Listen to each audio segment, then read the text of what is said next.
All right, and we're live. I'm American Grayson, and this is Pure Politics. We're joined by AnimeRightist, big Dlive streamer. You're on Trovo now, and I would say that your biggest catch would be talking about Catholicism, right?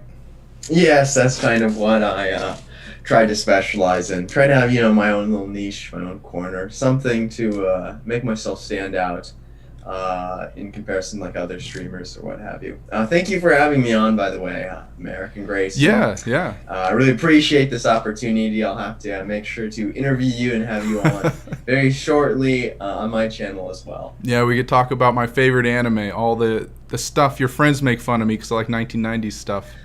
Yes, the boomer tier animes. But they're good in their own way, I'm sure. I'm sure we'll be able to have great conversations about that. Yeah, so I see behind you have the AF flag, America First. I'm assuming you're a big America First supporter? Of course, yeah. That's kind of how we found each other.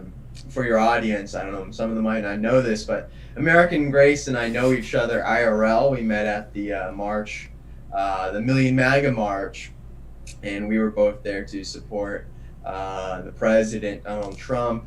And I think we kind of met just at this gathering of America First supporters. So that's kind of how we got our start. So yeah, I'm a big fan, as I think most people know, of paleoconservatism and American nationalism, that kind of ideology. Yeah, it seems like a lot of our problems are because people are not nationalist enough. They don't love America, and they want to make a lot of it racial. And we could make a good argument for the demographic replacement, but ultimately what it comes down to is people aren't proud of America anymore, it seems. Oh, absolutely, yeah. There definitely is this almost self-hatred of their own country, their own people, their own history and heritage that has been impressed upon them by media and other malignant forces, you could say, in Hollywood, without having to name any names. Yeah, we're on YouTube, so we gotta straddle that line. But yes, certainly I think that there is this atomization, since probably even you could argue since the Enlightenment, the dawn of rationalism, and this very much this hyper individualism. And that's something that's really taken off in America. And so Americans, they see each other as oh, I'm just me or you're just you. They don't recognize that part of their identity, part of the both the material and spiritual foundation, part of their spiritual and physical or material background comes from our nation's history, comes from our nation's people who kind of laid that all up for us, kind of set the foundation that we now today enjoy.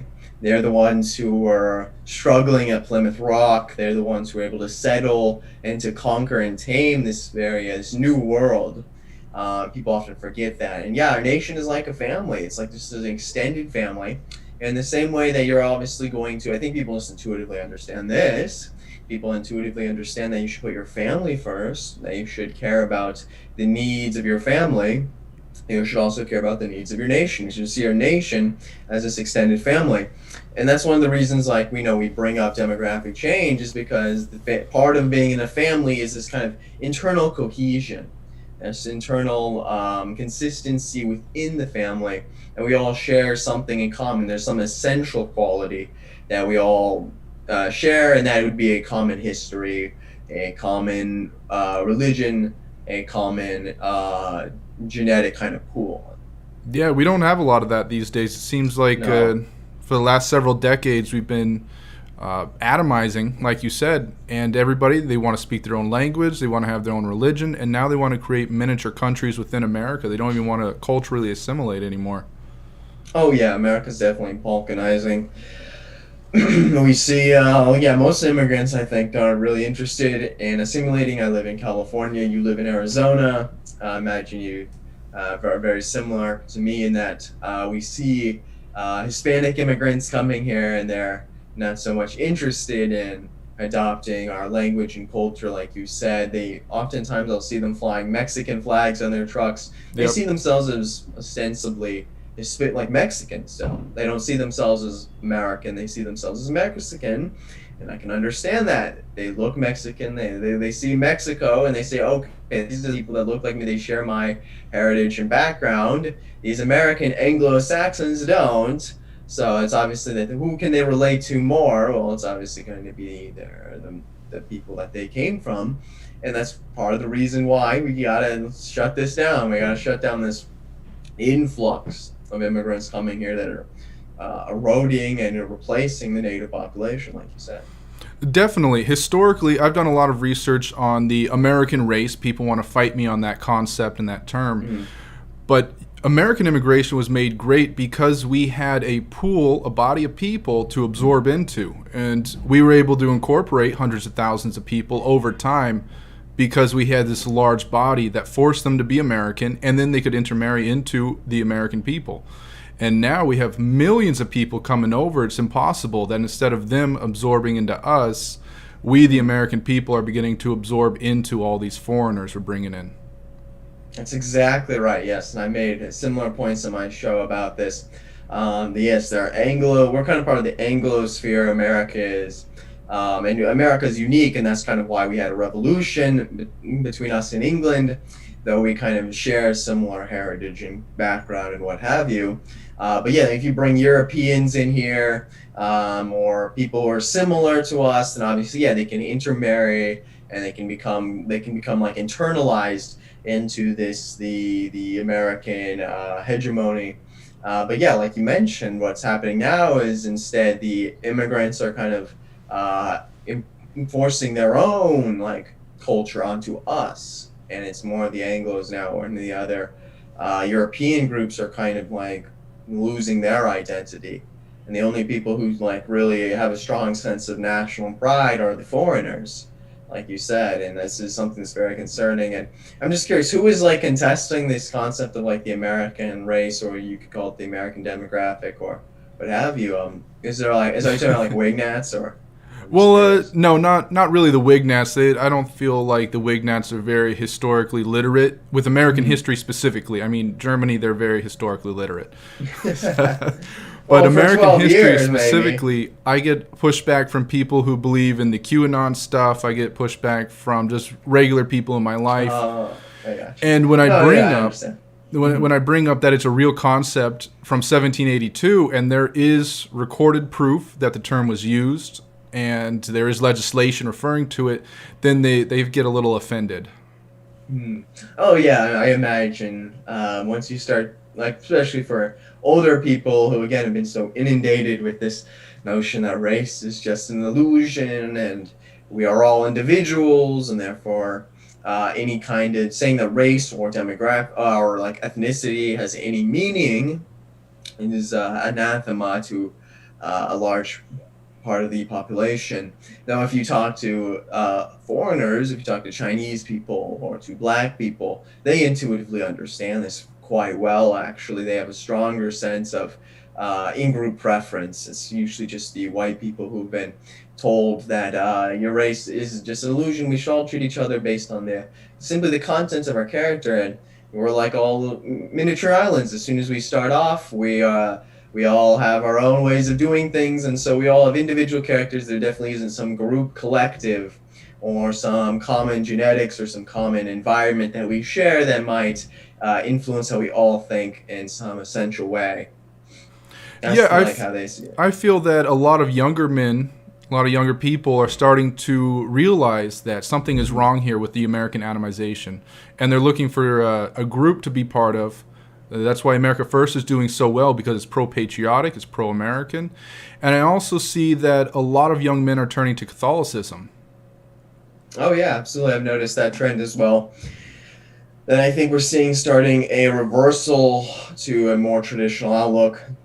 We see kind of almost this cycle where things have been moving in this direction, this pretty consistent direction towards like secularization, and you could say that kind of reached its peak in terms of like the way it was taking over the culture, maybe like the 60s or something. And since then, we kind of just seen the fallout of that and its erosion in the culture. We're starting, I think, see a backlash. I think people who are right-wing are no longer just like Reaganite right-wing. We see people who are actually reactionaries who want to return to like a real sense of tradition, not just like a reflective tradition, like just like return to the 1950s, but I mean to a traditional order in which that we put the spiritual needs of society above materialism or individualism. And I think people are reacting to the materialism of the age. People see that this is very superficial, very vapid, and they're looking for something deeper. I think C.S. Lewis said that everyone has like this God-shaped hole. Well, I would also go a little bit farther to say everyone has like a traditionalist-shaped hole, or a hole that would only like some traditional religion could satisfy, though the only true religion would be the Catholic Church. That one would be the only one that could, I think, like I guess you could say, perpetually satisfy this inward craving that I think all humans possess in a certain sense. Um, and so I think that's why we're kind of seeing this rebirth of traditional Catholicism. We're seeing the Latin Mass, in particularly, it's starting to explode. Its adherents are becoming, I think, more vocal now. Like after the 1960s, for example, the Latin Mass really went underground. There wasn't a whole lot of them. They had like a few SSPX chapels. But now we're really seeing a resurgence in the people who are wanting something that's more traditional in nature, something that is going to be more reverent, something that is going to ground them as well to their heritage and to their roots. And I'm excited to see it, and hopefully we'll see more of it. That being said, there's going to have to be a lot of work to be done, because even within our current generation, I would say most of our generation is still pretty secularized, pretty materialized. It's only, I would say, maybe the people who are already right-wing or predisposed to being right-wing who have become more right-wing than like their parents. Most of our parents or grandparents who were right-wing were Reaganite or Tea Party right-wingers, whereas I think our current generation is like more serious reactionaries. It will remain to be seen whether or not this can create a substantial enough movement to really set the country in the right direction, or whether we'll go over the edge. Certainly, we should do everything we possibly can to fight for kind of the reversal in all these trends. That's a very prescient point. I was raised Protestant, and from my perspective, a lot of people who were within the Protestant tradition are seeing that the church is weak within the Protestant area, that they've endorsed LGBT, they've endorsed mass immigration, and they've endorsed this idea of bringing in unlimited refugees. There's nothing wrong with helping refugees who need help and sending them back home. There is something wrong with making it bringing in 1 million refugees every single year. There's something wrong there. So they've seen this church just give up on Christian values. And for me, when I meet Catholics, or I meet yourself and people like Nick and the America First movement, I see people who have a tradition, they have culture, and I think that's a big draw for people moving to Catholicism, because it offers a structure to people's lives that the Protestant church does not. Oh yeah, absolutely. Well, the Protestant church was built on individualism. It was built on this concept of sola scriptura, that any man could interpret and read the Bible for himself, that he didn't have to recognize any superior or higher authority to him, i.e. the church, which was going to be the intermediary between God and man. It had always been in Christendom. And once you kind of start that ball rolling, it seems the logical, inevitable conclusion would just be downright materialism.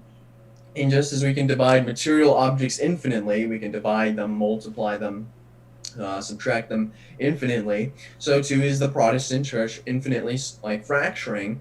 And so this is kind of one of the signs that the Protestant church is kind of built on this materialistic framework, is we have like, what is it now, 32,000 Christian denominations, each believing something different. And like you mentioned, a lot of them, there's still some like pretty conservative ones, but a lot of them are surrendering to the culture, as we've like noticed. And yeah, they're giving up on traditional values related to marriage. They almost all of them gave up on the issue of contraception.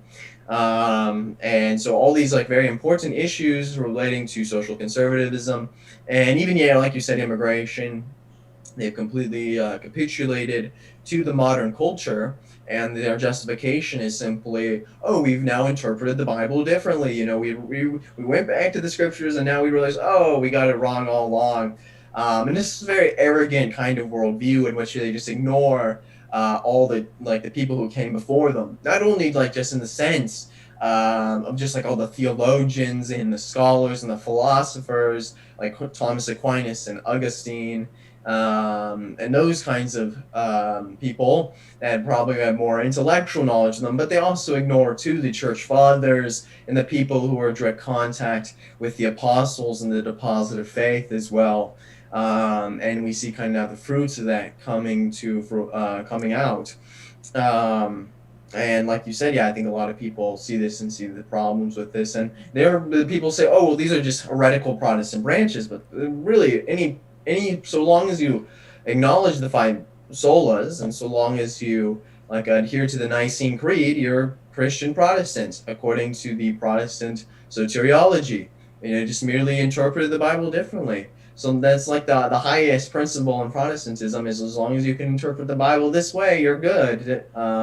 And that obviously causes a lot of issues. And so, yeah, I absolutely agree that I think most right reactionary types see the issues with that. And they're looking for something that will ground them to their roots as well. Protestantism is a fairly new phenomenon. The Catholic Church has been around for 2,000 years and is the one that built Western civilization. There's a great book by Tom Woods called How the Catholic Church Built Western Civilization. It's all about how the Catholic Church established universities, hospitals, everything. It was really the Catholic Church who inspired like scientists and for people to explore proofs for the existence of God, to explore natural science, to explore astrology, or astronomy rather, though at the time it was called astrology, but to explore these various things. And so it's really the Catholic Church who really laid the groundwork for everything that we have in the West, and the Western Catholic Church, at least, I would say.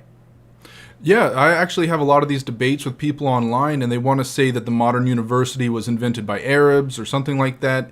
And I do recognize the Arabs did have some small influence on it. I'm not saying they didn't have any influence, but ultimately it comes down to the Catholic Church itself, which created universities and even academic rigor, where universities would compete against each other and say that one university didn't like a book or a theory of thought, another university would advertise as them teaching it. So there was this competition going on due to Catholicism in Europe.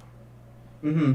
Yeah, absolutely. And I mean, yes, the golden age of Islam, certainly, they had their contributions. I would never deny that whatsoever, especially to philosophy or what have you. And that's why I kind of restricted what I said there at the end to the West, because in the West, it was the Catholic Church, the papacy, who had a plurality of charters over universities. If you look, like different regions or different principalities, they would have like a charter for a university. It was the papacy who had a plurality of charters, and I think it was Pope Sylvester the first or the second.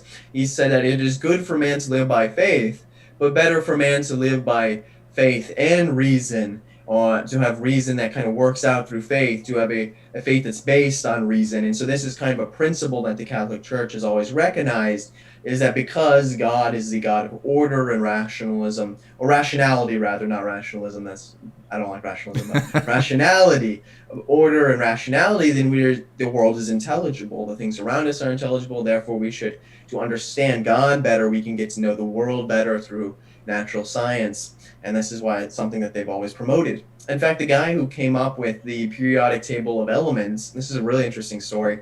There's like some verse, I think it's in the book of Wisdom, and it says basically that God is like this divine mathematician who measures the universe and sets things in motion. And he kind of was inspired by that. And so when he was creating the periodic table of elements, there was like, how it kind of goes in order by the atomic number. Well, there was some gap. And he thought, well, the universe is so like ordered and intelligible that it must be that there is some element that fits within this gap that has this X atomic number. I'm sorry, I'm very ignorant about, chemistry. This was one of the subjects I wasn't so good at. But and for people who maybe are chemists, they know what I'm talking about. And so he left this gap here and said, oh, they'll probably discover an element that will fit into this. And lo and behold, later on, they did discover that element. But the only reason that he left that gap is because he did believe in God and in theology, that everything was ordered and had its proper place and purpose.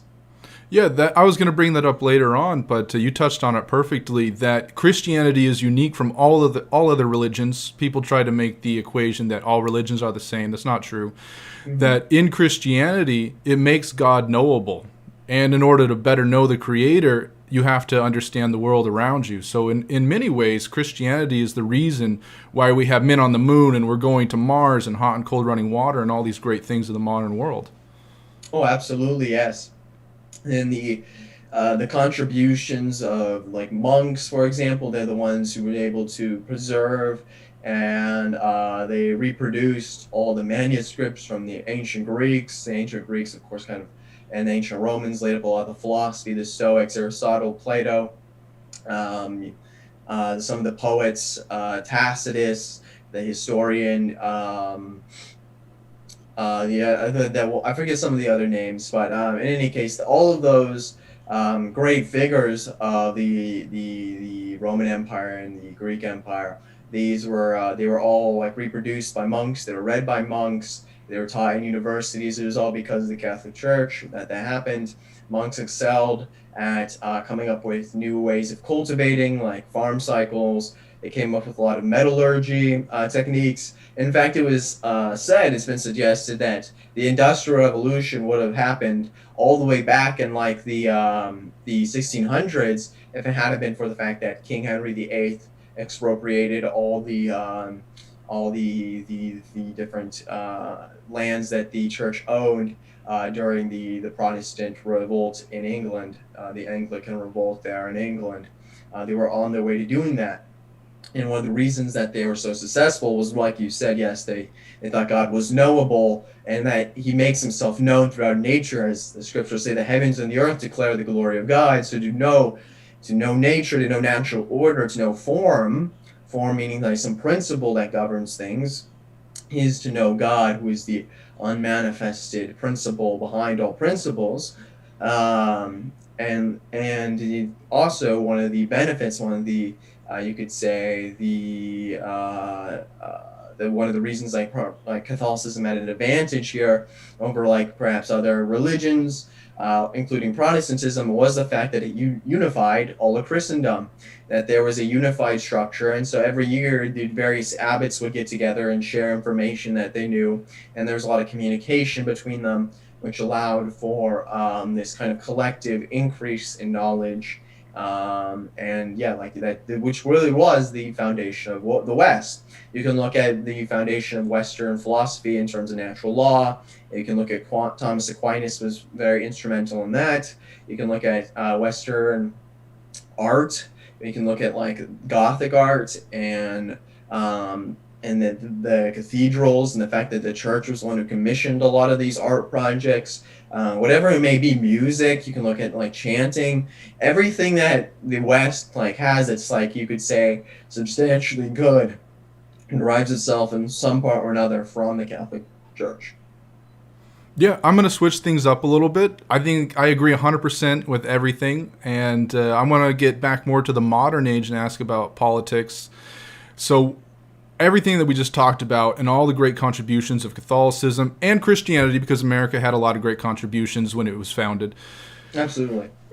How do you see America and Europe, the Western world itself, going forward? We have a decrease in Christianity. We have an influx of foreigners invading pretty much everywhere that we live. It's not a good outlook. So how do you see the future going in the next 10, 20 years?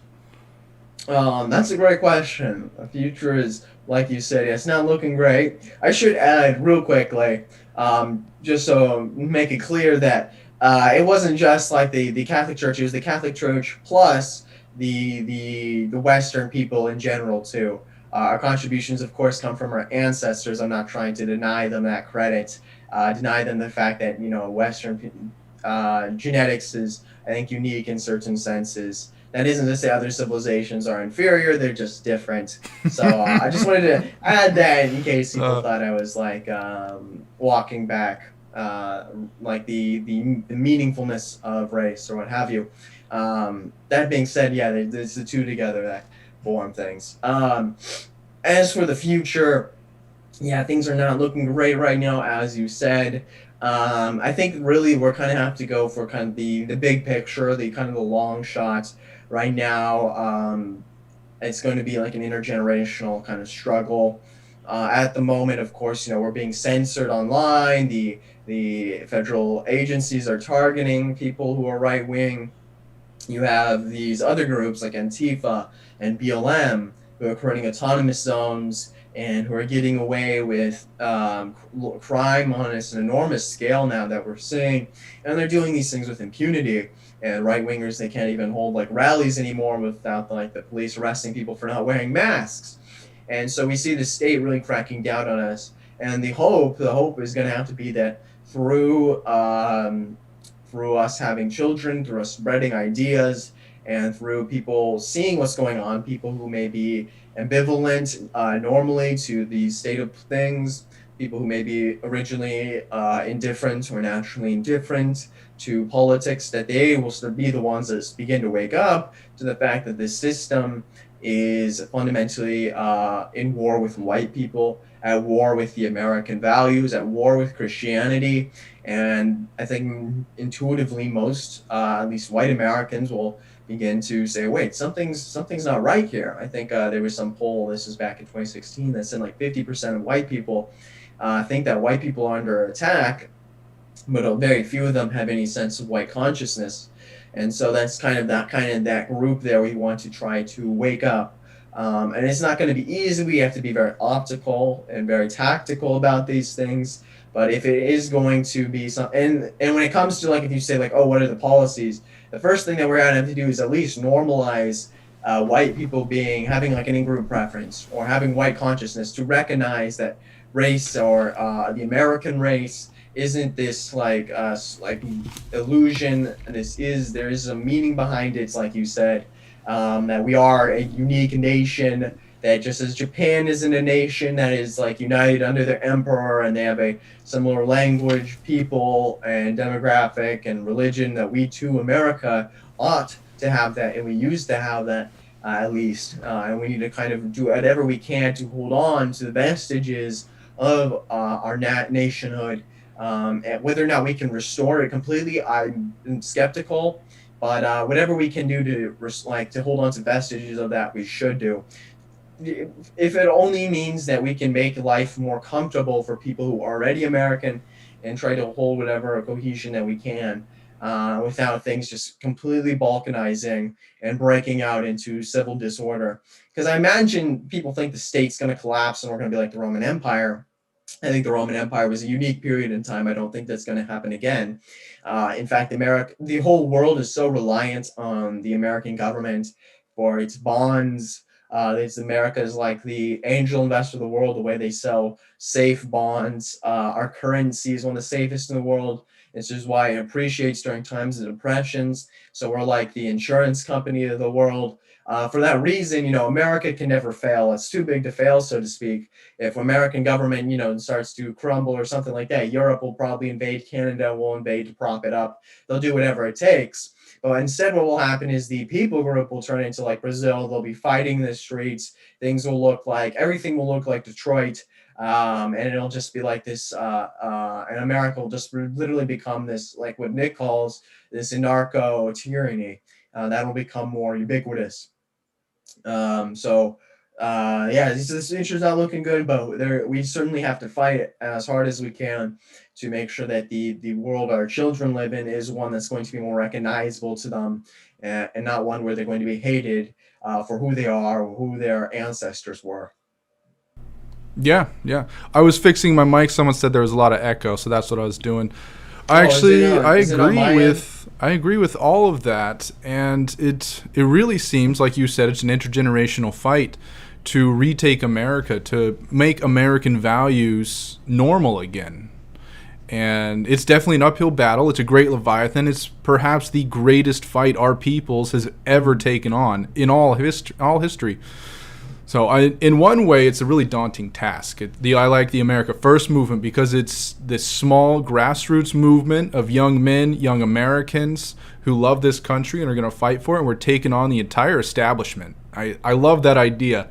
And it gives me a lot of hope, and it makes me feel really proud that we are challenging this. We are challenging this great dragon that owns everything. It owns all of the alphabet soup agencies. It owns all of the international trade. It owns all of the institutions, and we're making real headway. So I like that. I like that. It is a huge fight. Well, absolutely.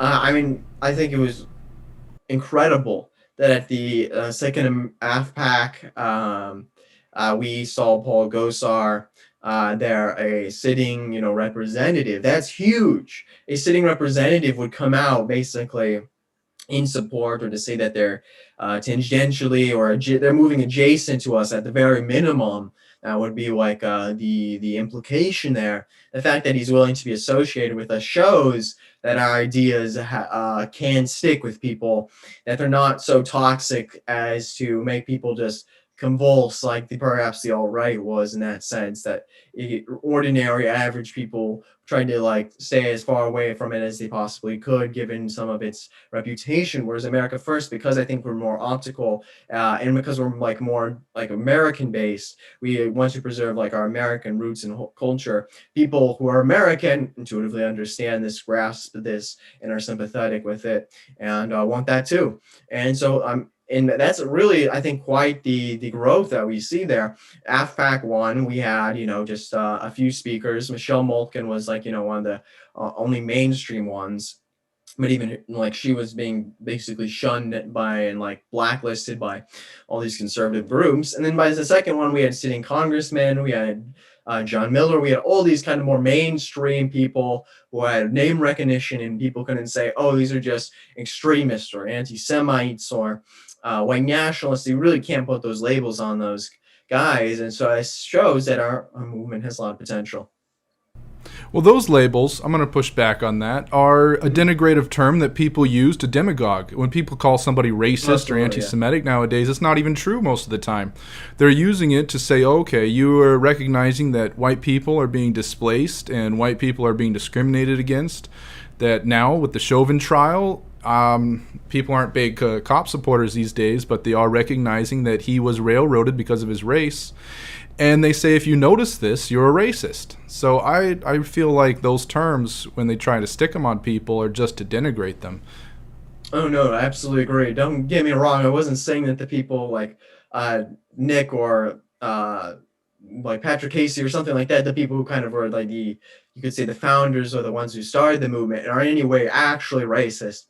It's more just the fact that they didn't have that institutional power or institutional blessing. The institutions, the cathedral never gave them the blessing that they gave to John Miller and Michelle Malkin, so it's much easier to stick that label of racism on them. But of course, that label, we know, is, like you said, it's just like a tool, and at this point, it's kind of it really has no backing because of the fact that it's been overused so many times. But yeah, really, like the label of racism means nothing at this point. And like you said, it of course doesn't apply to people in our movement. I would say most of the people in our movement aren't like that. They're not. Maybe you could say the alt-right engaged in some racial idolatry, but our movement is very much like a very Christian movement, and for that reason, I don't think that these terms are. Well, the alt-right is an early conservative reaction to what was going on. I think they got a lot of stuff wrong and they got some things right. And essentially what America First does is it takes these American values, which the alt-right noticed, and it turns them into American values, just like it said. It's a Pat Buchanan paleoconservative movement. We recognize that Christianity is the foundation of America. I mean, we have disagreements about Protestantism and Catholicism, and I agree with you. I think Catholicism's stronger, mainly due to materialism. And ultimately, it makes it an America fight. It's not racial. We notice that there are demographics and there is race realism, and that's not racist. That's just pointing out reality. No, yeah, and that's what we get right. It's just a descriptive point to make. Yeah, so in the chat, I'm not going to read his name, it's a long name. He says, anime is not politics. I think it's a great segue into talking about your name, AnimeRightist. Where does that come from? What does that mean? Well, when I was starting off my channel, I thought, well, I kind of started off on Instagram. I did a lot of like posting philosophy over there. Particularly, I specialized in the philosophy of Immanuel Kant. I just took a lot of classes in him. I read a lot about him. And so I was thinking about trying to bring in philosophy to America first, particularly philosophy of religion, to kind of give people this more sturdy foundation. I think a lot of people in America first intuitively, had the right ideas that they needed. I think a more, the kind of more structure to frame things in. And that was kind of my hope, both to kind of give them a justification and a foundation on which they could base them, both paleoconservatism, nationalism, and Catholicism. And so but I thought, the Kantian and Rightist was my name on Instagram. I thought that kind of name would, I think, appeal to a lot of people. For one, Kant isn't I don't think he wasn't a Catholic or anything like that, so I don't think anyone would really care to listen to me if that was my name. And I wasn't intending to just speak about Kant the same way I was on my Instagram channel or my Instagram page. And so I thought, okay, what is something that would appeal to people? And I thought, I really like anime too. I've always liked anime.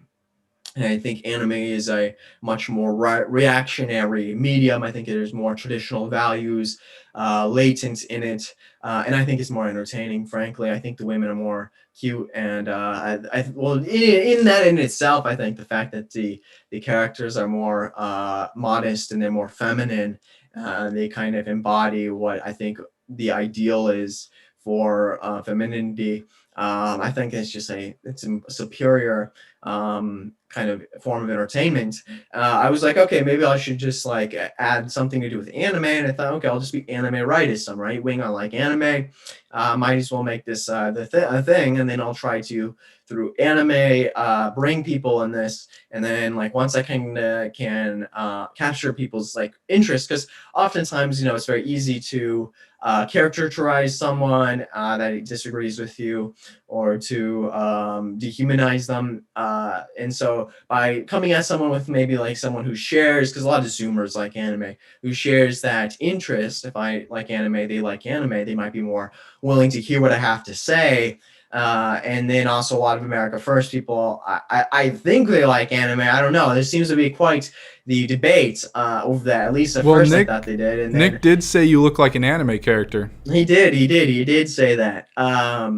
So the anime part was kind of help bring people in, and once I got people in, and once I got people to watch the show, by the way, I stream. I should have said this in the beginning.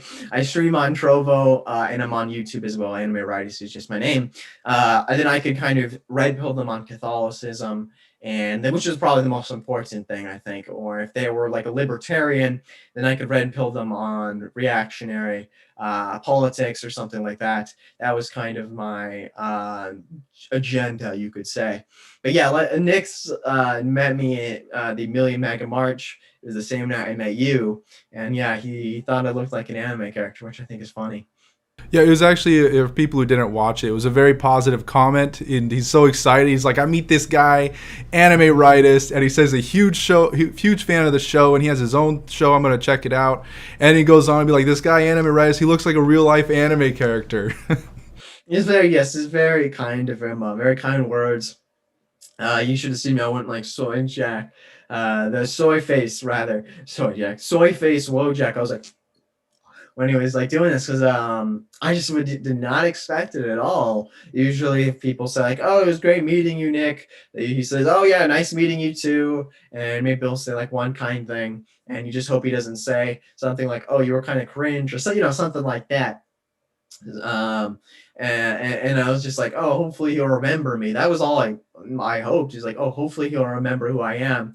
And then he went off. He's like, AnimeRightist, really cool look. And I was like, whoa! And it really, you kind of put my detractors kind of to shame. And this is why I said that I was kind of anime is a heated thing in the America First movement. Is because when I was getting started, a lot of people were telling me, like, I think at one time I put like a timestamp on Nick's show, and a bunch of people downvoted and like, you should kill yourself, you're a faggot, you're gay, you look gay, you're nebbish, you have a weak voice, like you shouldn't be in the movement, you're bad optics, you're not cool. And they're just like, coming at me at these like just kind of just banal like things that they're saying. And they're basically like, anime's gay, you're gay. And I don't know where this came from or why they felt the need to be so confrontational about these things. I mean, it's just anime, it's just a genre. I don't see why people need to be so upfront about it. But in any case, it all put them kind of to shame. All the detractors look like idiots when the leader of the movement, the leader, the king of America first, the one who kind of founded it all, says AnimeRightist is cool, he has good aesthetics, and he's very optical. He's said many times that I'm very optical. He says I'm the optical man. So really does shut them down. And so for that reason, especially, I was extremely happy about that. After that, I've never gotten any of the same people have not tried to troll me or to try to detract from what I'm trying to do based on something silly. Yeah, we're coming up on the 45-minute mark because it would be 1 hour, but I got started late. So I want to finish up by talking about your show. You talk a lot about epistemology. You talk a lot about theology. And Nick also gave you a compliment that you're a very smart guy. So would you go into the detail about? I've watched your show before. Would you tell us a little bit about what it is? Sure. Yes. So, and I mentioned this before to you, Grayson, that in when I was in high school, I did a lot of research on Catholicism and theology, soteriology, ecclesiology, and I was considering seriously becoming a priest. I was very close to going to seminary. I talked to the priest over there in this traditional seminary, and for that reason, they had given me a lot of books and literature to read. Ultimately, I just ended up not doing that. Instead, I went to college. I'm not going to dox myself, but I'm almost done with it. But I got a really good education in philosophy and in economics. I had some really great professors, and from that, I gained a lot of insight and a lot of knowledge. And I thought, well, I have all this information, and what's the point of having all this information if I can't share it with people that, I could be useful to? And so I appropriated those things that I learned, which I thought were useful to the America First movement, from various philosophers. Thomas Aquinas, obviously, in particular, I like to talk about him. I sometimes will appropriate things from Kant's ethics or Leibniz, some of the things Leibniz said about cosmology or ontology, and these philosophers in general.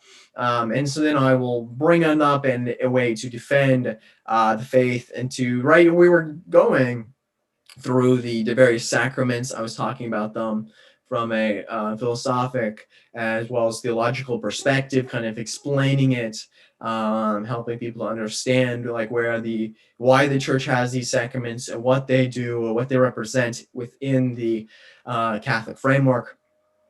We just finished up the 7 sacraments. It took us quite a bit.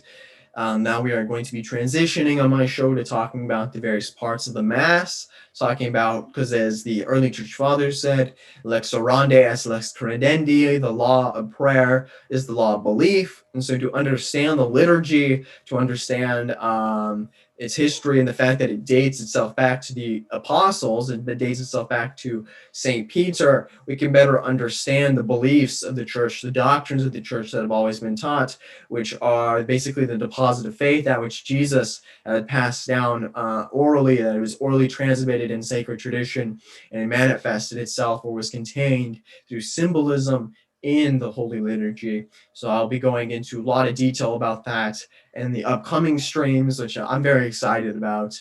And then also we talk about anime a lot. We have waifu debates. It isn't just theology and philosophy that can get a little boring. So we try to spice things up. We've been watching this one anime.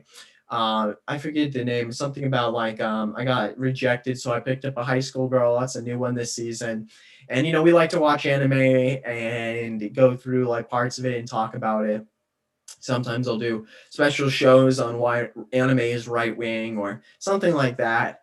And then of course, like I like to read what people have to say related to like just they could be anything. People ask me questions about the Trinity. Some people just ask me questions about my favorite kind of cheese or something like that. So we often just what I Yeah, call a vibe. I ask you We just funny like the questions vibe. on there when you have stuff going Yes, on. we had a great conversation about the lap pillow question, and that's something we might talk about in this show. Like, is it appropriate for men to sleep on the lap, to have a lap pillow for their significant other, there's a lap, just sleep on it? Some people were saying that was very effeminate. Other people were saying it was based. So there was a Well, heated summarize it. debate. One of the really funny parts for that, people who don't know, it probably sounds really weird to them. But Yeah. one of the guys was saying, if you are sleeping on her lap, how are you going to defend her against roaming gangs of barbarians? Yeah, it was an interesting point. I think he was like saying that it kind of puts you in this weak position. If I was to steel man what he was saying, I would say he was trying to say that it kind of in a certain sense puts you in a weak and vulnerable position, and it puts the woman kind of in charge of your safety, and this kind of inverts like the natural hierarchy of things or something to that effect. And people should understand that the reason why this debate is very prevalent within like this, particularly the anime community, anime right community, is because like in anime, oftentimes the main character, well, that's kind of like I don't know, something that is like a something that is like seen as like this good thing that the main character sometimes is awarded with, like it's like an award or something that they merit, is that they get to sleep on the anime girl's lap, and like her super soft thighs is supposed to be like implied there or something like that. In any case, the arguments that we were presenting, I would say probably the majority of people were on our side. Myself and Grace and a few other people were pointing out that we work hard. Men are the breadwinners. We work 8-hour shifts working to feed our family. Is it okay to get a little reprieve, a little rest? Is it okay if like maybe I'm not like in warrior mode 24/7? I can just sleep. Is that all right? And I can combine like two things. Like we have to sleep anyway, so just like combine two good things: sleeping and intimacy. And you just those two go together very nicely with the lap pillow. Yeah, so in summary, I like your show. I really like it a Thank you. lot because I learned a lot about Catholicism. I did not grow up in it. And maybe some people think it's dry, but I find it incredibly interesting. I try and Thank catch you. your show, but I work. You understand. Oh, I know. I understand too. I try to catch yours as well, but I've been pretty busy with work myself, which it always sucks. Is you stream at 5 o'clock, right? On Not so Trovo? much anymore. I've been working a Okay. whole lot, so I actually have an excuse. And Okay. your show, we also have a lot of fun on there because, like with the whole anime lap pillow thing, it's not We all do. theology all the time. We can talk about other fun stuff, and we even play games. I mean, you guys played Among Us. I didn't get in on that. I wanted to. I was too late. Yeah, the meme died unfortunately. By the time I think the time like you got were like watching, I kind of forget the timeline, but yeah, we used to play Among Us. We used to play Picto something, I forget. We used to play games. Asu, I'd play Asu sometimes. So yeah, we do different things. Try to spice up because yeah, you're right. Can theology for too long can get dry, so I don't want to like bore people. But I'm really glad to hear that you find it interesting. That as long as at least one person gets something out of it, then I feel like I'm doing my job. I'm not just like yelling into a microphone and my all this information is just being lost to the internet or something like that. I'm glad it's sticking with some people and people are like getting something out of it. At least the very least they see that Catholicism is a very intelligible religion. That if you can be a Catholic and be a very intellectual person or a very rational person, that there's a very intellectual side to things. Yeah, yeah. So everybody watching, if you want to learn about Catholicism and theology, which I strongly support you doing so, you can check out Absolutely, yeah. AnimeRightist, and we play games there, so it's not all boring. I'm going to wrap up the show. Thank you so much for coming on. Plug your social media before we stop. Sure, yeah. Well, it's just AnimeRightist on Twitter, Gab. On Instagram, I'm still AnimeRightist. I haven't really posted on there in a while. Let's see, what else do I have? And then on Trovo, I'm AnimeRightist, and on YouTube, I'm AnimeRightist. So yeah, definitely check out that. Subscribe to the YouTube channel. We're very close to reaching the 500 mark. So, and thank you, Merrick and Grayson, for having me on. I really appreciate this opportunity. Like you said, theology, it's an important subject. It concerns matters which dictate where we spend eternity. And that's probably one of the most important. That is the most important thing, ultimately, is how we can come to know, love, and serve God. That is the purpose of life. And we talk about that a lot on our show. In any case, I really appreciate you having me on, man. I hope your audience got to know me a little better, and hopefully they'll stick around when I stream next time. Yeah, definitely. I think a lot of our audiences overlap, to be honest. We are. Thank you for coming on. We do share a very tight community, and I love the fact that we are so we want to support each other. We got each other's back. I really like that part of our anime community. Yeah, I think you have a great message. I 100% agree with what you said. All right, thank you for coming on. I'm going to end the stream.